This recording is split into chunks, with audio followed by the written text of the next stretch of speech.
Au sommaire de cette édition, une belle initiative pour la planète.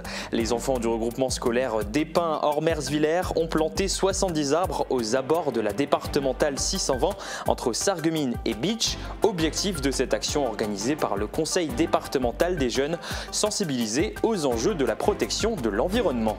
Le site verrier de Meisenthal dévoile 2 nouvelles expositions. Elles mettent en lumière l'art du soufflage du verre. L'une réunit une 50aine d'œuvres signées par 22 artistes internationaux. La seconde est une création du designer François Azembourg, à qui l'on doit notamment le célèbre vase Douglas, à découvrir jusqu'à fin juin. Et puis zoom sur une reconversion réussie, celle de Claudia Schmitt. Cette ancienne libraire a repris le tabac d'Anchambert en 2016 et avec succès, elle a décroché le prix des buralistes Stories en 2023. Aujourd'hui, elle va encore plus loin en créant ses propres bougies qu'elle vend directement dans son établissement.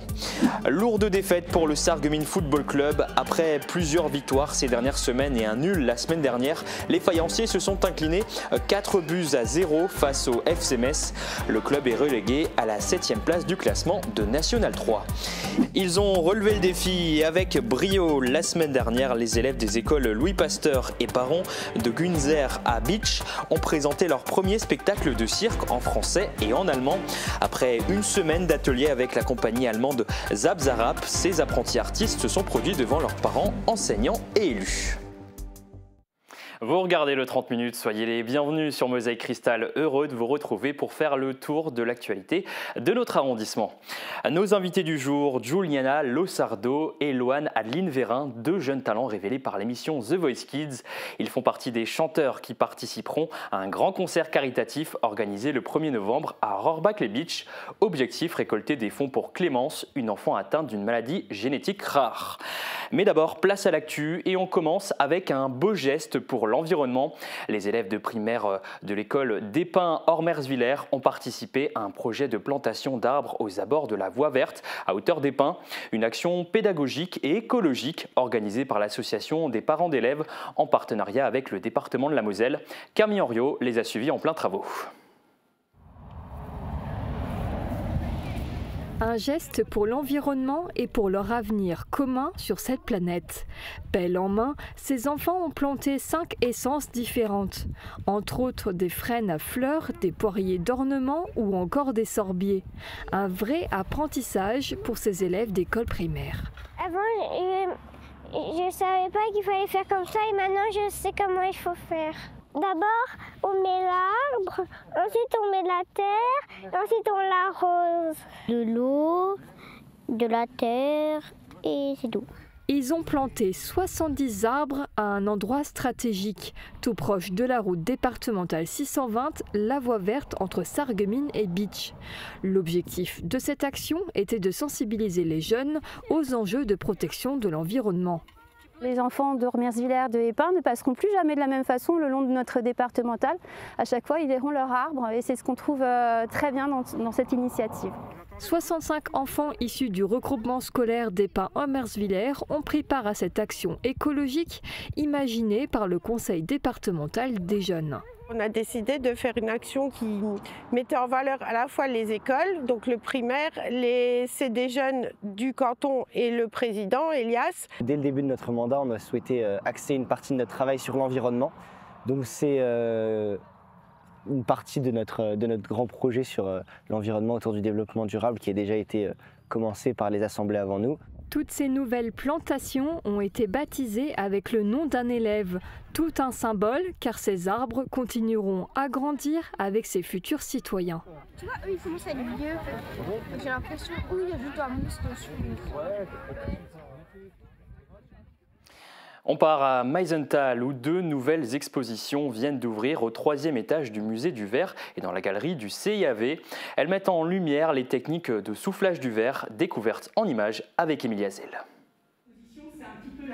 Pour le 1er avril, le site verrier de Meisenthal n'a pas dévoilé un poisson d'avril, mais 2 nouvelles expositions. Ici, vous avez Robert Pierini, qui travaille toujours encore, et surtout dans le fils et le petit-fils, aujourd'hui encore des artistes verriers à la création assez dynamique.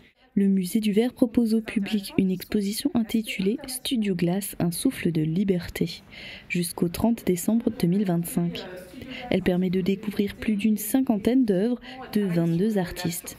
Alors, l'exposition de cette année, elle est consacrée au Studio Glace, donc un mouvement de verre contemporain qui a vraiment fait date dans l'histoire de l'art contemporain, puisque c'est le moment où les artistes s'emparent eux-mêmes du matériau et vont réaliser et créer eux-mêmes leurs pièces, d'où ce nom de studio, atelier. Ils vont travailler le verre dans leur propre atelier. Pour aider les enfants à comprendre les différentes techniques utilisées, un coin ludique leur est dédié dans cette exposition. Au CAV, l'exposition Le Dernier Souffle du designer François Azembourg est ouverte jusqu'au 29 juin 2025. C'est lui qui avait imaginé le vase Douglas. Il a utilisé la même technique pour créer ses œuvres. J'ai donc sauvé, récupéré tout un tas de moules qui étaient dans la moulothèque du CIAV, mais sauf que ces moules sont inutilisables parce que se sont déformés avec le temps, ils ont moisi, ils sont incomplets, ils sont cassés, fondus. Et donc j'ai récupéré ces moules, il y en a 84, et on a décidé de faire un dernier souffle dans ces moules.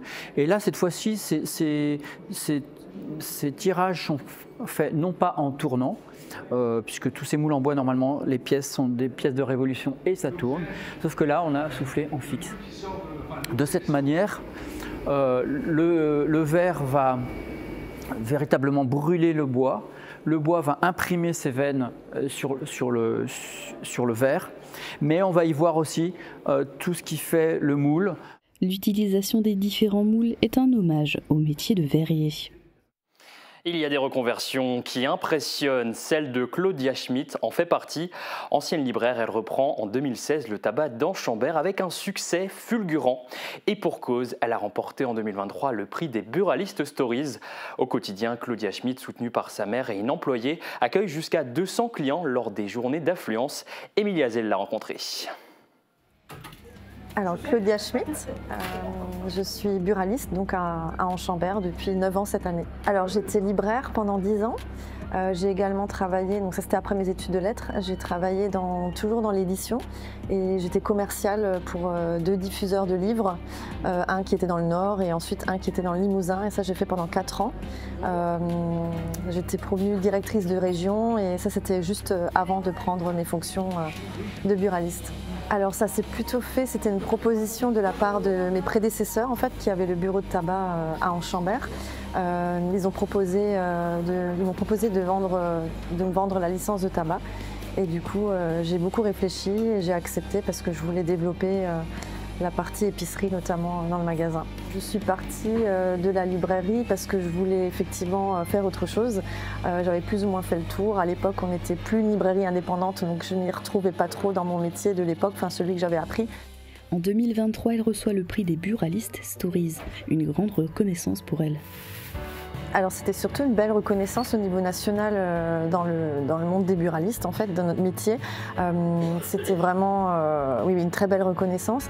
Et alors il y a eu beaucoup d'articles de presse, voilà, il y a la télé qui avait appelé, différentes chaînes de télé.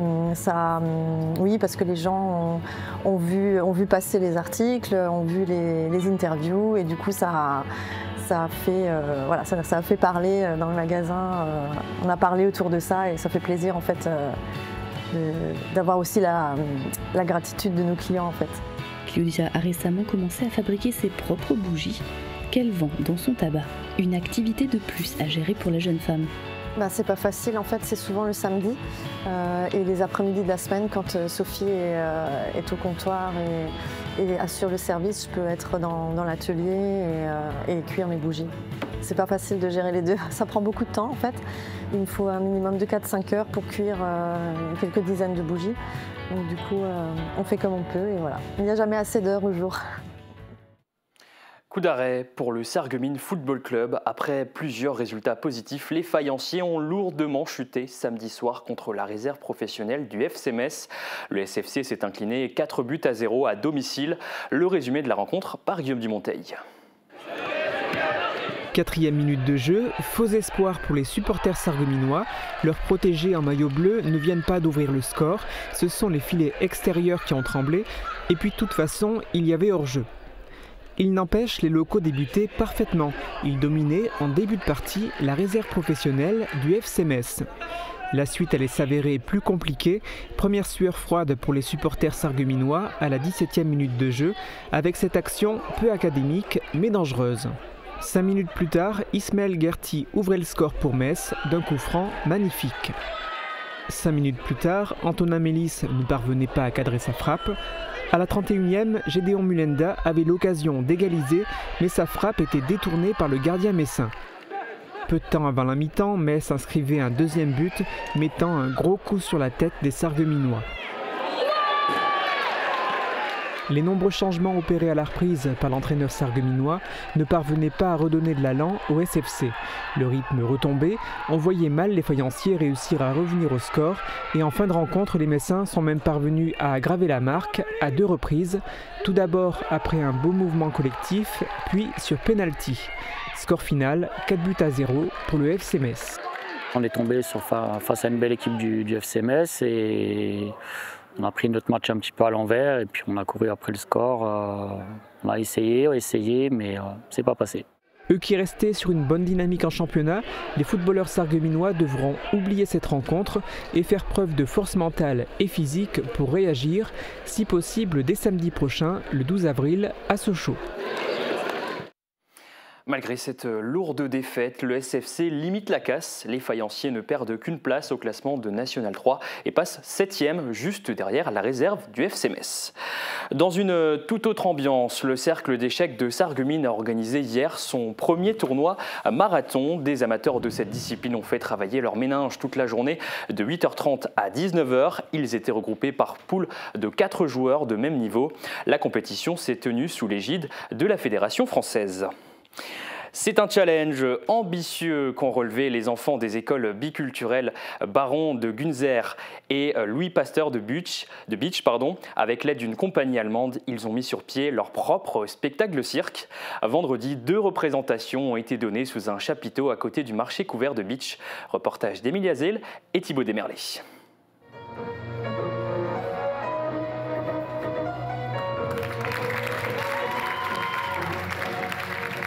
Défi relevé pour les 165 élèves des écoles biculturelles Louis Pasteur et Baron de Günzer. Après une semaine de répétition, ils ont montré un spectacle de cirque en français et en allemand devant un large public. Les enfants et les enseignants étaient encadrés par la compagnie allemande Zabzarab qui intervient dans toute l'Europe. Le but en fait c'était donc de monter un projet qui permet de travailler la langue allemande. Et donc là on développait d'autres activités aussi, les activités physiques, les activités artistiques. Donc voilà, c'est quelque chose d'assez complet, assez conséquent qui permettait de rassembler 2 écoles. Plus d'une dizaine de numéros ont été présentés dans un chapiteau dressé à côté du marché couvert de Bitsch.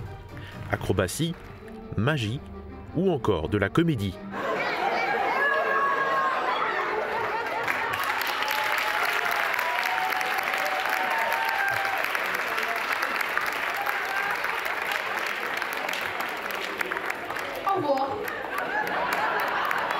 C'était pas vraiment stressant, mais c'était quand même incroyable. On peut s'exprimer dans certaines catégories. C'était bien. J'ai pas trop stressé. C'était plutôt bien, juste un peu stressant parce qu'il y avait toutes les personnes. C'était beaucoup drôle, on a bien rigolé, on a fait de bonnes choses, on a pu jouer.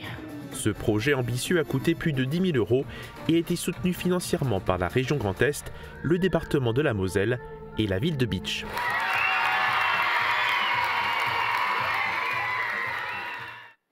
On passe aux prévisions météo du soleil pour bien commencer la semaine. Couverture, crépissage, peinture et isolation. Avec Moder Habitat, votre maison sera belle et confortable par tous les temps. Radio Studio 1, 105.8. Toute l'énergie du 80 pop rock, toute l'info locale et encore plus. À Bitsch, à Sarreguemines et partout où vous êtes. Radio Studio 1.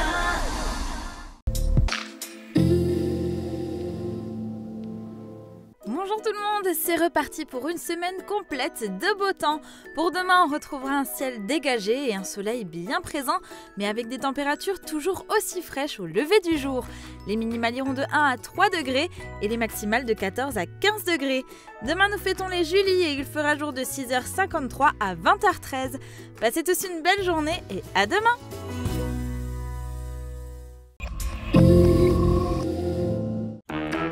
Plus 1 euro? Mais sérieux? Ah oui, c'est du sérieux. Le menu bon et pas cher Evolu. Pour 1 euro de plus, remplacez votre 4e produit par un plus copieux. Ben alors, qu'est-ce que vous attendez? Venez en profiter au nouveau restaurant Burger King de Rohrbach-les-Beach. Burger King. Pourquoi avoir choisi le nom La Passion de l'audition? À La Passion de l'audition, nous sommes passionnés par notre métier, mais pas que. Nous intervenons aussi bénévolement pour des missions nationales et internationales. Et en plus, nous sommes membres actifs de l'association Audition Solidarité depuis plus de 15 ans.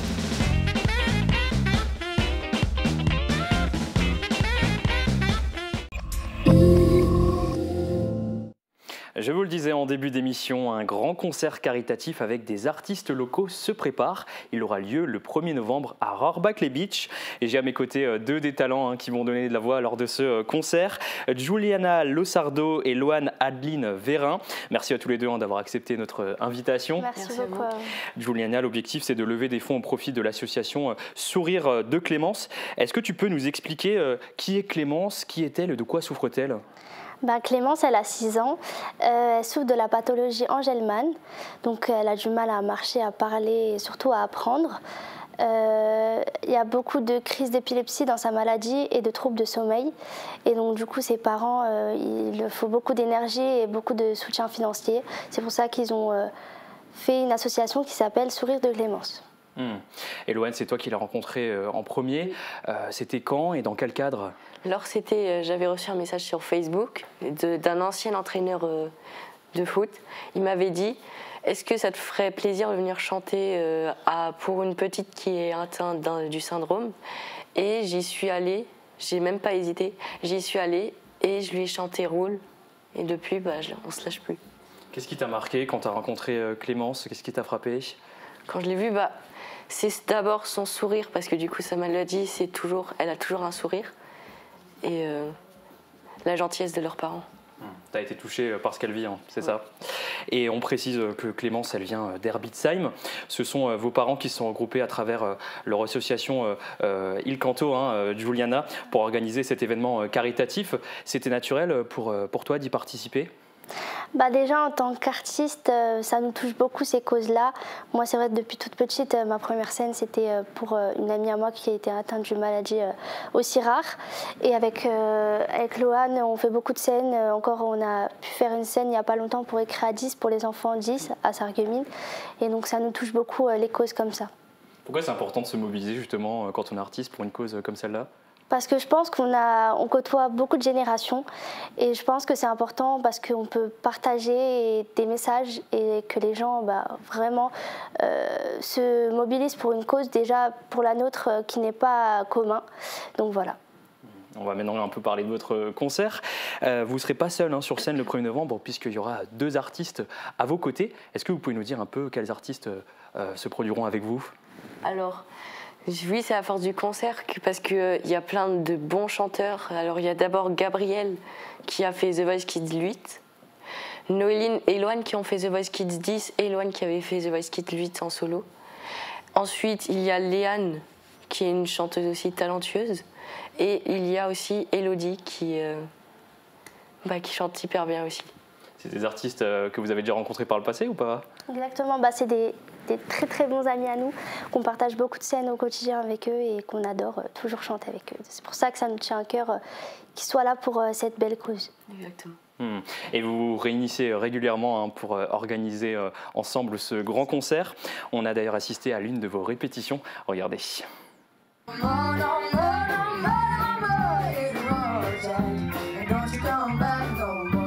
Ils sont 12, ils sont tous passionnés de musique et ils sont tous unis pour un grand événement caritatif.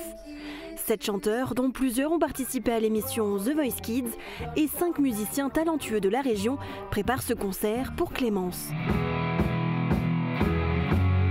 Déjà pour l'expérience, de jouer avec les amis, avec de nouvelles personnes aussi que j'ai pas encore connues. Et puis aussi pour la bonne cause, profiter, jouer de la musique et être tous solidaires pour du coup Clémence. C'est ma passion et parce que j'aimerais vivre de ça et aussi pour soutenir quelque chose qui tient à cœur toutes les personnes ici présentes et pour donner de la force aux personnes concernées. Il se prépare activement depuis plusieurs semaines à l'école de musique Marina d'Amico Eco, sous les yeux émerveillés de Clémence. Âgée de 6 ans, elle est atteinte du syndrome d'Angelman, une maladie génétique rare qui implique notamment un trouble moteur, une déficience intellectuelle et de l'hyperactivité. L'ensemble des bénéfices du concert seront dédiés à l'association Sourire de Clémence, un nom qui lui correspond bien. L'une des autres particularités des personnes atteintes de cette maladie est justement ce large sourire affiché sur leur visage. Ça fait vraiment chaud au cœur de voir tous ces jeunes s'impliquer. Bon, d'abord c'était les parents, Diego, Nico, Sabrina, Letty, et quand on voit toute l'implication que ces jeunes ont là-dedans, là c'est déjà la deuxième répète, ils sont vraiment, tout le travail qu'ils font, c'est juste incroyable, quoi. On voit qu'ils ont vraiment le cœur à le faire. Ça fait vraiment plaisir à voir toute cette solidarité pour elles.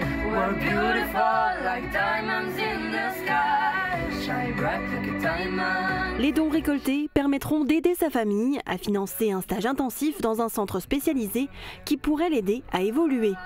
Des soins particuliers estimés à 10 000 €. Les jeunes artistes sont soutenus par leurs parents. Aux manettes de ce grand projet artistique, on retrouve Diego Losardo et Nicolas Adeline de l'association Il Canto. Également passionnés de musique, ils peaufinent chaque détail. Elle commence à avancer pour se mettre au centre de la scène en chantant. On est vraiment sur un concert, pas un spectacle avec des bandes-sons. Donc on a des musiciens, des jeunes musiciens qui accompagnent de jeunes chanteurs. Donc ça demande beaucoup de travail pour régler les petits détails. Et donc c'est pas 9 répétitions, c'est pas suffisant, mais c'est déjà beaucoup. Plusieurs sessions de répétition les attendent encore avant le grand concert, le 1er novembre à Rohrbach-les-Beach.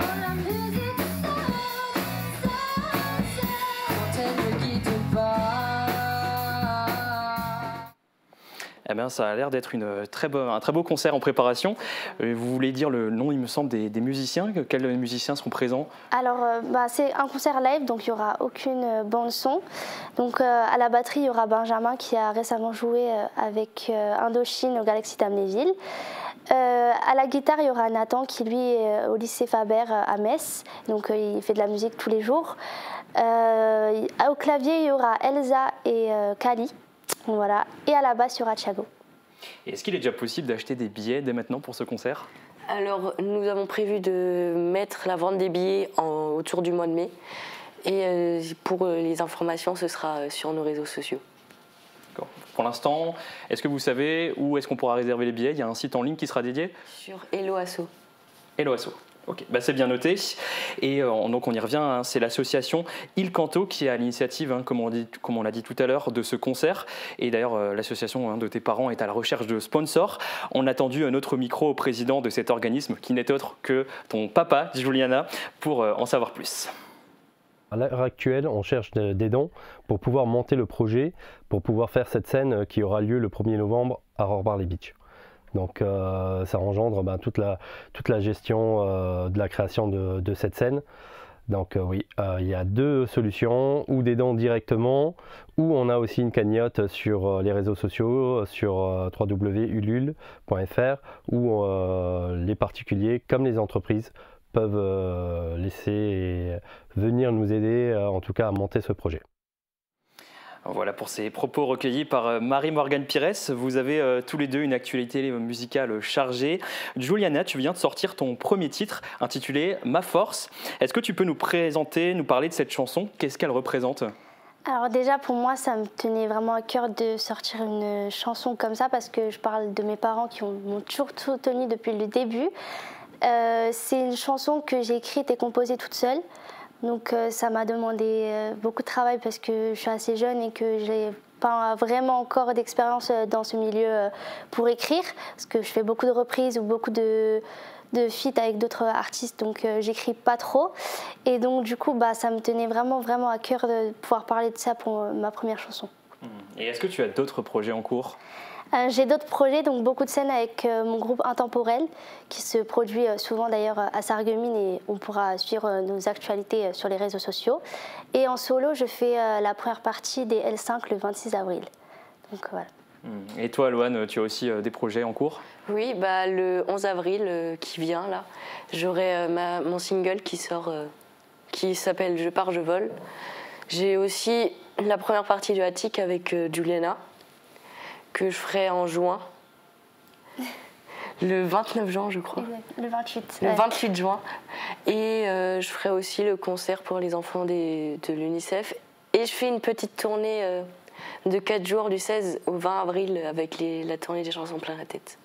On va suivre tout ça avec attention. Merci à tous les deux d'être venus dans notre émission. Et bon courage pour la préparation de votre concert.